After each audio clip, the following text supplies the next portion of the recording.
에베소서 2장 11절에서 22절의 말씀입니다. 우리 다 찾으셨으면 11절 말씀부터 한 절씩 교독하도록 하겠습니다. 그러므로 생각하라. 너희는 그때에 육체로는 이방인이요 손으로 육체에 행한 할례를 받은 무리라 칭하는 자들로부터 할례를 받지 않은 무리라 칭함을 받은 자들이라.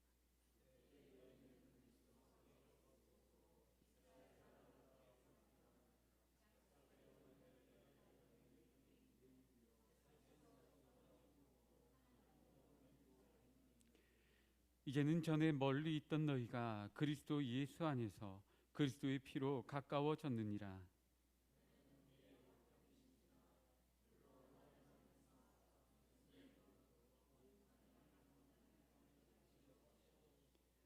법조문으로 된 계명의 율법을 폐하셨으니 이는 이 둘로 자기 안에서 한 새 사람을 지어 화평하게 하시고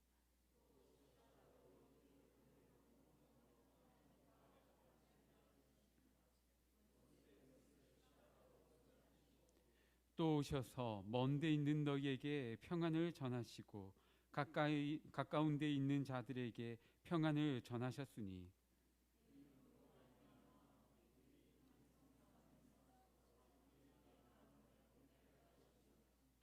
그러므로 이제부터 너희는 외인도 아니요 나그네도 아니요 오직 성도들과 동일한 시민이요 하나님의 권속이라.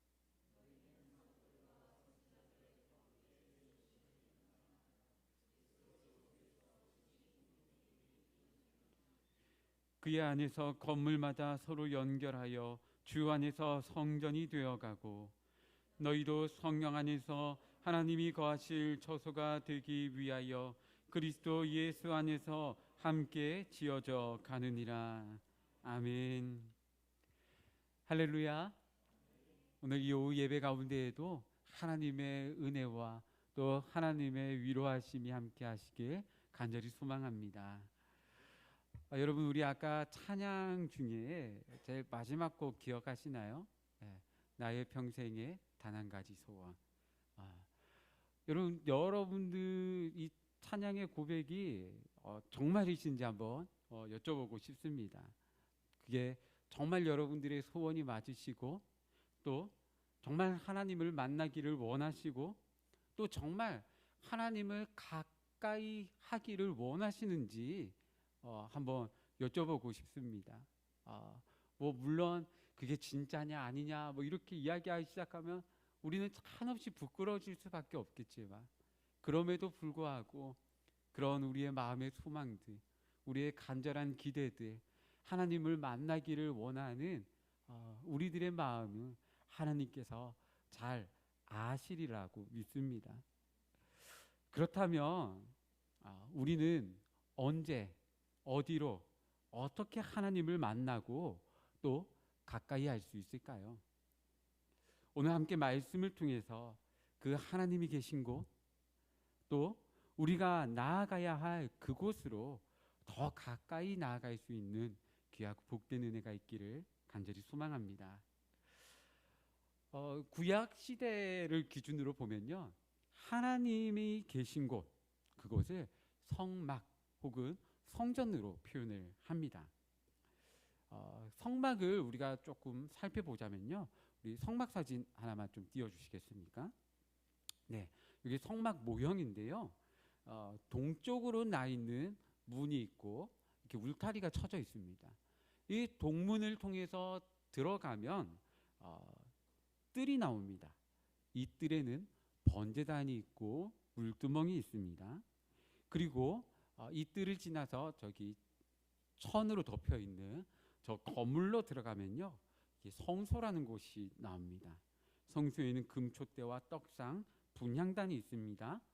그리고 이 성소를 지나 휘장을 지나서 들어가면 그곳이 바로 지성소가 나오는데요, 그곳에는 법궤가 있고 그 법궤는 시은자라고 하나님의 임재의 상징으로 여겨지고 있습니다.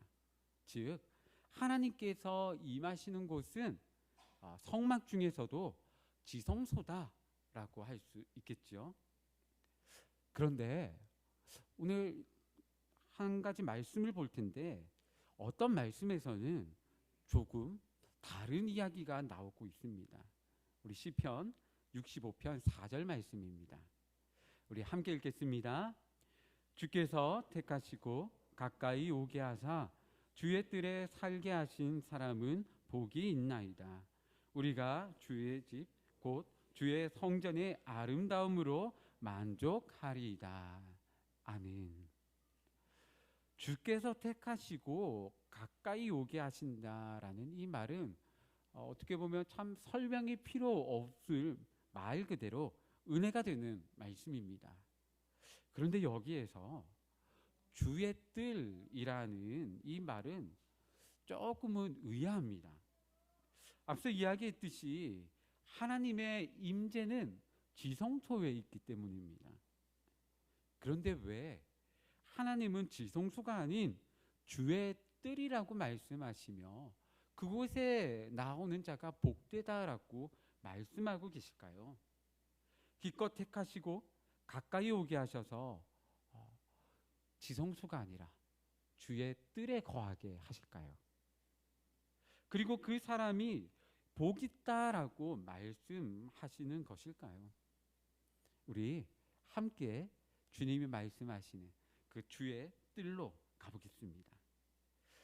여러분, 아까 보신 이 성막은 현재 우리가 사용하는 단위로 환산해 보자면 약 400평이 조금 안 되는 넓이라고 합니다. 그리고 그 중에서도 약 22평 정도의 넓이의 성소와 지성소로 구성되어 있고요. 그 나머지를 제외한 모든 곳, 그러니까 그 건물, 천으로 덮여 있었던 그 건물을 제외한 모든 곳이 바로 우리가 흔히 말하는 뜰에 해당합니다. 이 성전에서는 이 성전의 뜰에서는 번제단이 있어서요, 제물을 잡고 그것을 태우는 일을 하고 있습니다. 그리고 물두멍에서 정결 예식도 하는 매우 중요한 장소인 것이죠. 하지만 다소 많은 이들에게 조금은 무시당하는 그런 곳이기도 하는데요. 아마도 여러분들 한 번쯤은 들어보셨을 법한 성전 뜰만 밟고 간다라는 이 말 때문일 것입니다. 여러분, 사실 놀랍게도요, 이 말은 성경에 없는 말입니다. 네, 저희가 굉장히 익숙하게 좀 또 영향력 있게 들어왔지만 성경에 있는 말은 아닙니다. 그렇다고 영 틀린 말도 아니죠. 예배로 깊이 나아가지 못하고 그저 몸만 잠시 왔다가는 그러한 예배를 경고하고 있는 또 아주 적절한 표현이라고 할 수 있겠습니다. 그러나 그렇다고 성전들이 하찮게 여겨져서는 안 됩니다. 그들에도 매우 중요한 부분의 하나이기 때문이죠. 그리고 성전 뜰만 밟고 간다는 말이 경고하는 바가 있다고 할지라도 그 성전 뜰만 밟아도, 그것만 밟아도 귀한 그런 부분들도 분명히 있기 때문이죠. 여러분, 만약에 여러분들이 몇 년 동안 기도하면서 이게 전도하기를 기도하고 있는 전도 대상자가 있다라고 칩시다. 저는 우리 이제 뭐 이웃사랑 초청대회나 이런 저희 교회에서 계속 해왔던 전도 대상자를 이게 작정할 때 늘 쓰던 사람이 꼭 있거든요. 몇 년 동안 기도하고 몇 년 동안 권면해도 아직도 전도가 되지 않고 있습니다. 여러분, 만약 이런 사람들이 여러분 각 사람들에게도 아마 있으실 겁니다. 그런데 그 사람이 어느 날 초청에 응해서 교회에 왔는데 이 예배 시간에 이 예배당에 들어오는 게 너무 부담이 돼서 예배는 못 들어오고 로비에서 이렇게 막 서성이고 있다가 예배가 끝나고 이게 같이 가서 식사만 하고 돌아가셨다, 집으로 가셨다라고 한번 생각해 보십시오. 여러분, 그것 자체만으로도 너무 감사한 일 아니겠습니까? 그것 자체만으로도 너무 귀한 일이 되는 것이죠. 여러분 어렵게 전도한 요즘에 우리 아이들 특히 전도하기 참 어려운 시대 아니겠습니까? 힘겹게 어떤 아이들을 데리고 왔는데 이 아이들이 자꾸 예배 시간에 안 오고 예배 다 끝나고 교회 와서 놀고 있다. 여러분 그것만으로도 참 귀하지 않습니까?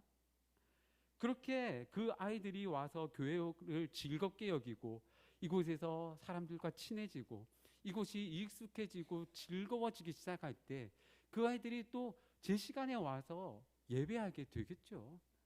한 번도 안 오는 아이가 예배 오는 것보다 맨날 교회에 와서 놀던 아이가 교회 와서 예배 드리는 것이 훨씬 쉽지 않겠습니까?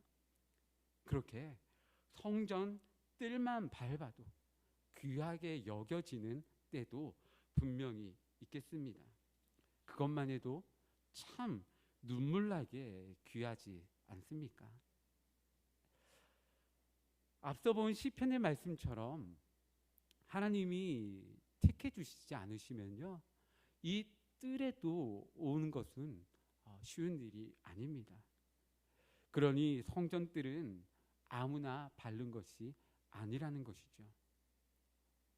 성전들은 누구나 아무 때든지 들어갈 수 있는 곳이 절대 아닙니다.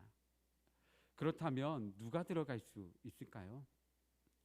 성막들은 원래 제사를 섬기는 레위인들이 들어가는 것입니다. 들어가서 여러 가지 일들을 섬기는 것이죠.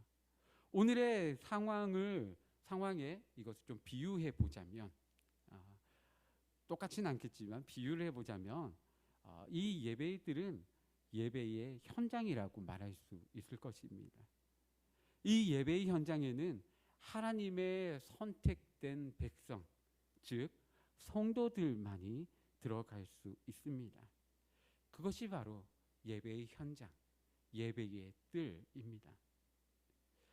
그러니 여러분, 지금 이 자리에 여러분들이 계신다라는 것은 누군가가 우리 교회에 잠시라도 발을 거쳤다가 갔다라고 하더라도, 혹은 억지로 끌려온 아이들이 있다고 할지라도 이것은 하나님께서 선택하셔서 하나님께서 가까이 나아오게 하셨다라는 것임을 우리는 기억해야 할 것입니다. 그렇게 주의 뜰에 있다라는 것이 진정 복이 있는 사람입니다. 그렇게 우리는 예배자의 뜰에서 하나님과 더 가까워지고 있습니다. 그렇게 하나님과 가까워지는 것은 복된 것임이 너무나도 분명합니다. 이 말을 다르게 말하자면요, 하나님과 멀어지는 것은 저주다라고 말할 수 있겠죠. 즉 그것이 많은 재물이나 명예라고 할지라도, 우리를 풍성하고 풍요롭게 만드는 그 어떤 것이라고 할지라도 하나님과 멀어지게 만든다라면 그것은 저주라고 말할 수밖에 없을 것입니다. 반대로 고난이나 질병이나 어떤 어려움이라고 할지라도 하나님과 우리를 더 가까이 만든다라면, 하나님께 더 매달리고 하나님을 더욱더 찾게 만든다라면 그 모든 것들은 바로 복이라고 할 수 있습니다. 이 복됨은 예배자의 뜰에서, 예배의 현장에서 일어나는 것입니다. 그래서 주의 뜰에 사는 것이 복되다라고 말씀하시는 것이죠. 이 예배의 현장 가운데 계신 여러분들은 복 있는 사람들입니다. 앞서 예배의 현장에 있을 수 있는 사람에 대해서 누구냐? 그 사람들은 바로 성도들이라고 했습니다. 여러분, 성도라는 말, 그렇다면 우리는 과연 성도인가? 라는 그 질문을 좀 해볼 필요가 있는 것 같습니다. 여러분, 성도라는 말은 거룩할 성자에 무리 도자를 써서 거룩한 무리라는 뜻을 가지고 있는데요. 그래서 어떻게 보면 우리는 좀 쉽게 직분이 없는 분을 무슨 성도님이라고 부르지만 이 성도라는 말은 어떤 직분보다도 더 중요한 그런 말이기도 하죠. 결국 이 성도라는 말은 그리스도로 말미암아 구원받고 그런 하나님의 백성이 되고 자녀가 된 모든 거룩한 사람들이라고 말할 수 있습니다. 그런 대단한 호칭이 우리에게 합당한 것일까? 이렇게 부족한 우리에게 과연 합당한 말일까라는 의심을 해보지 않을 수가 없습니다. 오늘 본문 11절과 12절은 이렇게 이야기하고 있습니다. 우리 11절과 12절 말씀 우리 함께 읽겠습니다. 그러므로 생각하라. 너희는 그때의 육체로는 이방인이요 손으로 육체에 행한 할례를 받은 무리라 칭하는 자들로부터 할례를 받지 않은 무리라 칭함을 받는 자들이라. 그때에 너희는 그리스도 밖에 있었고 이스라엘 나라 밖에 사람이라 약속의 언약들에 대하여는 외인이요 세상에서 소망이 없고 하나님도 없는 자이더니. 아멘. 우리의 원래의 모습은 이방인이고요 할례 받지 않은 무리이고 그리스도 밖에 있으며 약속의 언약에 대해서는 외인이었습니다. 그리고 소망이 없고 하나님도 없는 그런 사람들이었습니다. 그것이 우리의 나의 모습이었습니다. 도저히 이 예배자들에 들어갈 수 없는 존재라는 것이죠. 어느 것 하나 예배자들에 들어갈 수 있는 조건이 하나도 우리에게는 갖추어져 있지 않았습니다. 그렇다면 우리는 예배자의 뜰에 들어갈 수 없는 성도입니까? 다행히 우리에게 성도가 될 수 있는 길이 열렸습니다. 우리 13절 말씀입니다. 13절 말씀 함께 읽겠습니다. 이제는 전에 멀리 있던 너희가 그리스도 예수 안에서 그리스도의 피로 가까워졌느니라. 아멘. 바로 예수님께서 그의 피로 우리를 성도가 되게 하셨습니다. 예배자의 뜰에서 멀리 떨어진 이방인이었던 우리를 이제 가까이 오게 하셔서 주의 뜰에 살게 해 주셨습니다. 우리 19절도 함께 읽어보겠습니다. 19절 함께 읽겠습니다. 그러므로 이제부터 너희는 외인도 아니요 나그네도 아니요 오직 성도들과 동일한 시민이요 하나님의 권속이라. 아멘. 이제 우리는 택함 받아 주께 가까이 오게 하여 주의 뜰에 살게 하신 그들과 동일한 시민이고 하나님의 권속이 되었습니다. 저와 여러분은 이제 예배자의 뜰에 들어갈 수 있게 되었다라는 말이죠. 그러면 우리가 들어가야 할 이 예배자의 뜰은 어디일까요? 여러분 혹시 예루살렘 성지 순례 가보신 분 계십니까? 예, 저도 못 가봤습니다. 저도 못 가봤고요. 꼭 가보고 싶습니다. 아무튼 예루살렘에 가보면요, 성전은 더 이상 남아 있지 않습니다. 그 자리에는요 이슬람교의 황금 사원이 들어서 있습니다.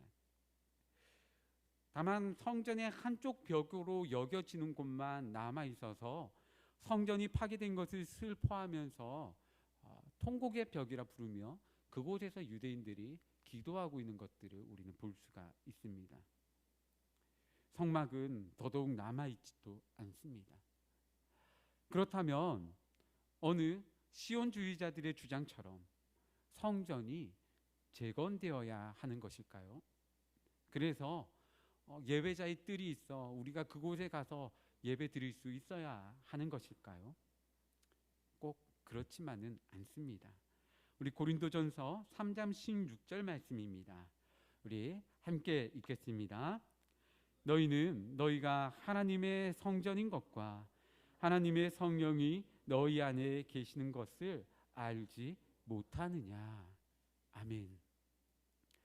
성령 하나님께서 머무시는 곳, 그곳이 바로 성전이다라고 말씀하고 계십니다. 바로 저와 여러분을 향해서 그렇게 말씀하고 계시는 것이죠. 지금도 저와 여러분 가운데 계신 성령님께서 우리로 성전되게 하시고 계십니다. 그리고 본문은 이 성전이 어떻게 지어져 가고 있는가, 이 성전이 앞으로 어떻게 만들어져 가는 것인가 잘 말씀하고 있습니다. 우리 본문 20절에서 22절의 말씀을 우리 한 목소리로 함께 읽겠습니다. 너희는 사도들과 선지자들의 터 위에 세우심을 입은 자라. 그리스도 예수께서 친히 모퉁이 돌이 되셨느니라. 그의 안에서 건물마다 서로 연결하여 주 안에서 성전이 되어가고 너희도 성령 안에서 하나님이 거하실 처소가 되기 위하여 그리스도 예수 안에서 함께 지어져 가느니라. 아멘. 우리 각 사람은 성령 하나님께서 거하시는 성전임이 분명합니다. 그런데 이 성전은요, 홀로 완성되는 것이 아닙니다. 사도들의 또 선지자들의 터 위에 바로 그들의 신앙 고백과 그들의 피 흘림 위에 터를 세워야 하며 예수 그리스도께서 친히 모퉁이 돌이 되어 주셔야 합니다. 그리고 마침내 그리스도 안에서 우리는 서로 연결되어져 성전이 되어 가는 것입니다. 우리는 그렇게 우리 모든 사도들의 고백과 또 선지자들의 피 흘림과 그 고백 위에 동일한 신앙의 고백 안에서 예수 그리스도의 그 피 흘리심 위에 우리는 함께 세워져 가는 것입니다. 단언하건대 여러분, 그렇게 지어져 가는 성전은 바로 교회입니다. 거룩한 무리, 성도들이 모인 이곳이 바로 성전입니다. 그리고 이곳이 그토록 복되다 하신 주님의 뜰, 바로 예배자의 뜰입니다. 이곳에서 하나님께 가까이 나아가며 하나님과 만나며 또 하나님의 은혜를 누리며 하나님의 사랑을 경험하며 가장 큰 그 복들을 누리며 나아갈 수 있습니다. 사랑하는 성도 여러분, 우리가 보기에 각 사람을 보면 특별히 대단한 것들은 안 보일 수도 있습니다. 또 심지어 보잘것 없을 수도 있겠죠. 그렇지만 여기 각 사람에게 계신 성령님이 우리를 핏값 주고 사신 예수 그리스도의 그 보혈이 우리를 정결하게 하시고 우리를 깨끗하게 하시고 우리를 거룩하다라고 하시며 우리의 세상 기준에서의 보잘것 없음과 상관없이 여기 모인 한 사람 한 사람을 성전이라고, 그리고 이 한 사람 한 사람이 연결되어져 건물마다 연결되어져 성전으로 지어져 가고 있다라고 말씀하고 계십니다. 오늘 그렇게 모인 우리 이 예배 가운데, 그렇게 모여진 이 성전 안에 바로 이곳에 감사로 올려드리는 번제단이 있습니다. 우리를 정결하게 하시는 그 놀라운 은혜의 물두멍도 있습니다. 눈에 보이지는 않지만 이곳에는 하나님께 올려드리는 분향단이 있고 떡상과 금촛대가 있습니다. 오늘 이곳에 하나님께서 임재하시기에 이곳은 하나님이 임재하시는 지성소도 있습니다. 하나님은 우리를 향해서, 우리가 모인 이 교회를 향해서 그리스도의 핏값 주고 사신 거룩한 성전이다, 성막이라고 말씀하고 계십니다. 그리고 우리 가운데 함께 하시겠다라고. 너희가 성전이기 때문에 이곳에 함께 하시겠다라고 말씀하십니다. 그러니 여러분, 우리가 어떻게 이 교회를 사랑하지 않을 수 있겠습니까? 우리가 어떻게 이 복된 예배자의 뜰을 떠날 수 있겠습니까?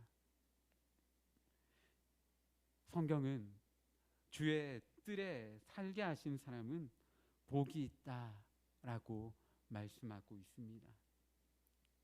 여러분, 이제 이 예배가 마치고 나면 여러분들은 다시 각 가정으로, 직장으로, 세상으로 나아가셔야 하실 텐데, 여러분, 비록 우리의 몸은 이 성전을 떠나지만 그러나 늘 우리가 주님의 뜰을 사모하고 그 성전에 모이기를 힘쓰고 또 함께 지어져 가는 것을 소망하며 나아갔으면 좋겠습니다. 우리가 그렇게 주 안에서 함께 지어져 갈 때 하나님은 우리를 더욱더 귀한 예배자의 뜰로, 많은 사람들이 모여도 다 감당할 수 있는 놀라운 사랑이 넘치는 주님의 전으로 우리 교회를 든든하게 세워 가실 것입니다. 그렇게 하나님께 가까이 나아가는 예배자의 뜰에 거하시는 우리 성도님들의 복된 삶이 되시기를 바라고, 우리 교회가 그렇게 많은 영혼들에게 그리스도의 사랑을, 하나님의 놀라운 은혜를 나타내는 성전된 귀한 역할들을 잘 감당하는 주의 몸된 교회가 되기를 간절히 소망합니다. 기도하겠습니다.